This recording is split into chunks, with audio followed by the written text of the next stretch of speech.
Hi guys, it's Isa and welcome back to another video. Today we're gonna do December TBR or end of the year TBR. Yes, it's year crazy. For this month I have 10 books that I want to read.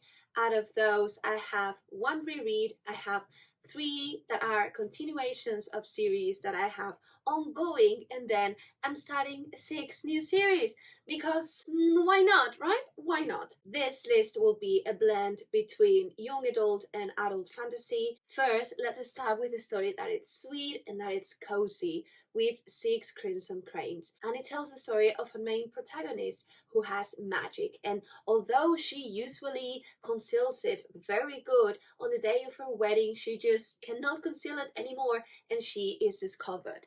Her wedding is cancelled, but not only that, her stepmom, which is evil and has dark magic, expels her from her kingdom and actually curses all of her brothers and turns them into cranes. And so now our main girl is abandoned for his kingdom, and she has been warned she cannot talk, she cannot even say one word, because if she does, for each word that she speaks, then one of her brothers will die. And so she is now in this quest in which she needs to remain silent, but she also needs to find a way to make her brothers come back. And in this quest she discovers not only herself and different people, but also that there is a bigger challenge to the throne, and she is there also to uncover that. And I'm really hoping to have just a good time. It currently has a 4.31 stars. Then we continue with a book that I had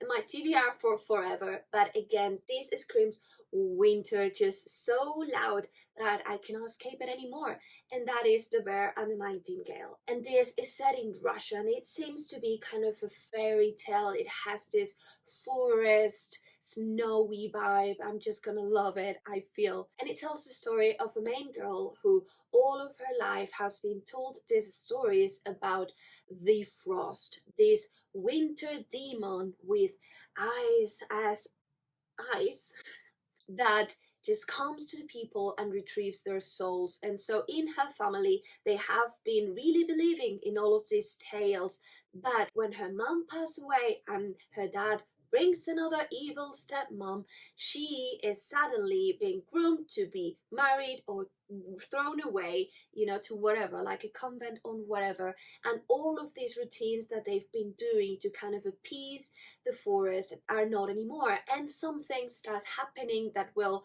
make our main girl to tap into some of her powers, and the story seems to unfold from there. I'm assuming this book will have a little bit of family drama, but it seems to be written very beautifully and overall being a great story. It has a 4.08 with more than 152,000 reviews. Then continuing with the magic, and for me a little bit of a wintry Christmassy vibe, we have Caraval. Caraval tells the story of 2 sisters, and it seems that is set in an environment in which the circus weird show called Caraval is about to happen. It seems that this show of a sort that lasts at least 5 nights, it's filled with magic and performance, and so one of the sisters really want to go. And so when she gets there, she is kidnapped, and it seems that the whole idea of that year Caraval is to find this sister, and whoever finds her first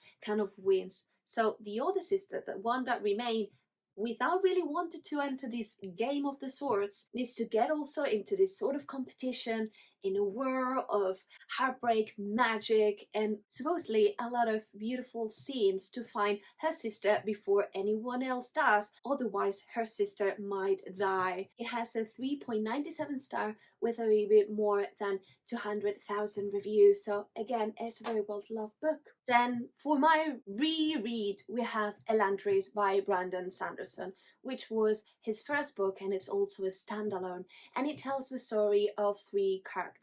The first one is this prince that lives kind of in the capital of this city, and someday he just gets sick of some mysterious sickness, and in his kingdom what people does to this kind of people that get sick, they just get exiled into this city called Elantris. And so this city is a dark, filthy place where everyone is infected and they just live there forever, kind of forgotten. So he is the first point of view that we discover, and he was betrothed to a main girl, and she comes from another kingdom to marry this prince. But when she arrives, she already finds this prince gone. She actually thinks that he has died, and so she still takes up to her role because there's a lot of political machinations that she needs to stop. These main political machinations are personated by this third role, which is kind of a religious role,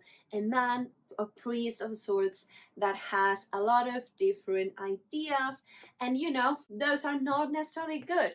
And so this book, it isn't really a long one, and I read it almost 10 years ago, even more, and I loved it. It was my first Brandon Sanderson book. I haven't read it ever since, and I really hope I'm loving it, because if not, I might crumble inside. Elantris has a 4.17 stars with a bit more than 200,000 reviews, so a lot. And then we go to the first book of the series that I'm continuing, this time with Cytonic by Brandon Sanderson. Yay! I'm not gonna tell you the whole story up till this point because obviously spoilers, this is the third book, but the first book, Skyward, tells the story of Spencer. She lives in this village and she dreams to be a pilot as her dad. And one day her village is attacked by some alien weird spacecrafts, and she has the opportunity to live up to her dream, become a pilot, and start investigating and fight whatever is coming, and that it's making that all of her people now needs to live kind of hidden underground, kind of. This book, it's not just Brandon Sanderson, which promises fun, but it also is set in space, so it is super interesting. It has very good characters, especially the first book. I really loved the story. It's true though that leans a little bit younger for Brandon Sanderson. It's young and you can tell. It's not a light tone necessarily, but just that the story or how Spencer thinks it's a little bit more younger. But still, I really enjoyed it and it's a great read. Skyward has a 4.50 stars with a little bit more than 90,000 reviews, so it's a safe bet. And moving to the first adult fantasy book, we have The Bitter Twins, which is the second book in the Winnowing Flame series by John Williams. And this book was recommended by Elliot Brooks. She loved it, and I actually loved it also. I read the first one back in March, so it's been a while, although it has passed like this. And it tells the story of three characters. The first one is a witch, but it's not your good old witch. She has kind of this rage and she needs to discover her powers and she needs to master this flame that goes within her. Then we have the second character, which is this rich middle-aged woman who is kind of an adventurer, and she is kind of the glue between the three characters, and she is fantastic. And the third one is this elf slash vampire character, which is a member of one of the races that are no longer into this world, because it seems that these elves were one of the main races long time ago. They were immortal, and in order to do so they were kind of consuming or eating some sage from this tree that were kind of their god. But some time ago this god tree died and they started to die also. The only way that they find out in which they could remain with long lives is to feed from people.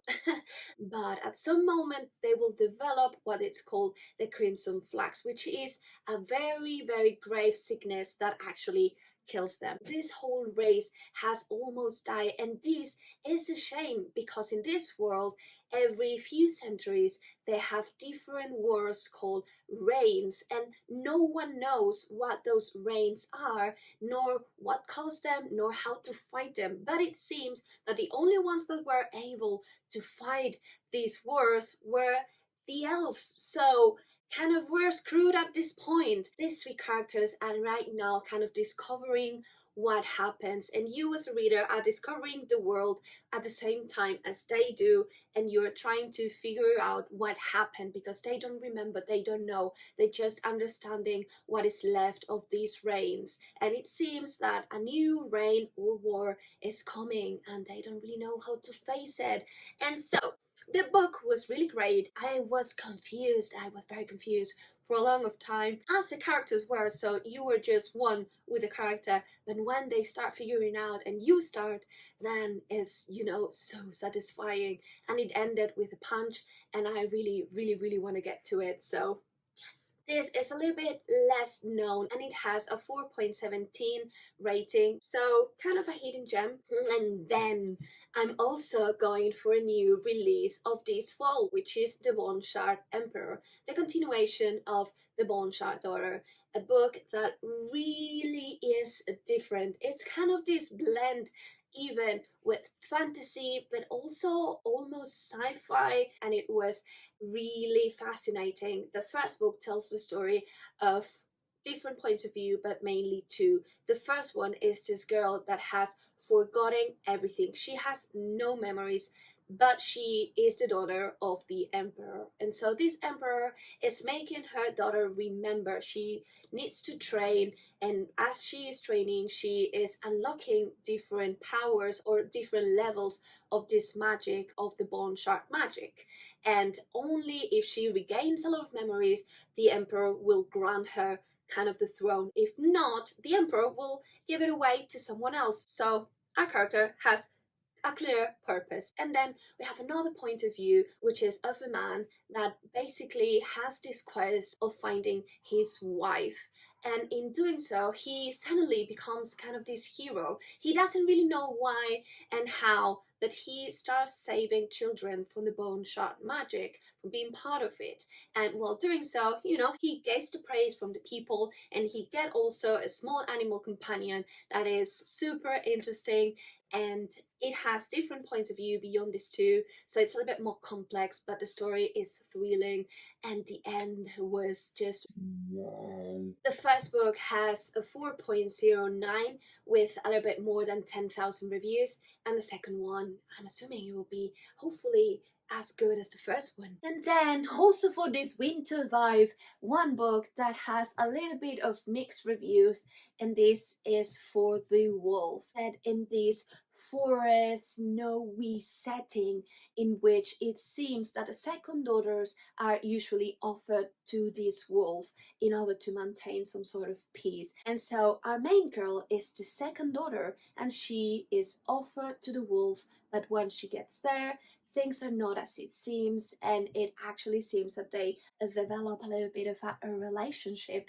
And this is actually a Beauty and the Beast retelling. It has a 3.71 stars with a little bit more than 10,000 reviews. And then two books that I really want to get into, and both of them are adult fantasy. We have Foundryside and then Shadow of the Gods. Starting with Foundryside, we have this story of a girl that is a thief. In one of her missions, she steals kind of a magic artifact that is able to reshift how the world works. And it seems that this artifact was the one that was used to make the city in which she lives kind of a mechanical city.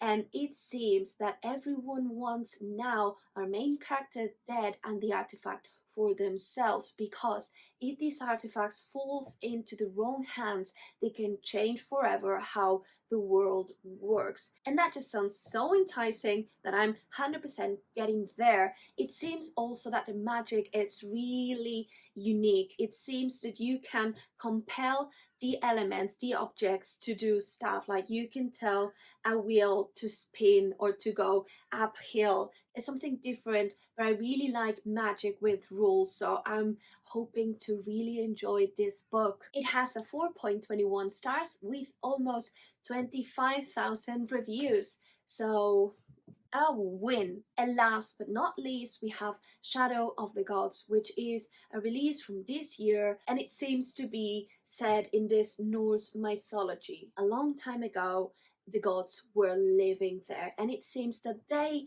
drove themselves into extinction through very violent wars, and now the land is completely erased, but the bones of these gods still have power for the ones that are able to seek them. And it seems that in this land now there are continuous fights, and there's also monsters lurking between, and the story follows three points of view, or at least three characters. We have this huntress that is in a quest, a noble woman that seems to be seeking fame instead of the privileges, and then we also have a thrall which seems that is in the path of revenge. This story has been so well pitched, it has received very good praise, and I just cannot wait longer to read it. It has a 4.35 stars, and that was it for today. I really hope you liked the video. If you like it, give it a thumbs up. If you want to see more videos like this one, subscribe to the channel. Be aware that I publish bookish content every Thursday and Sunday for you to enjoy. We mainly do book recommendations and reviews, and I really hope to see you real soon. Bye!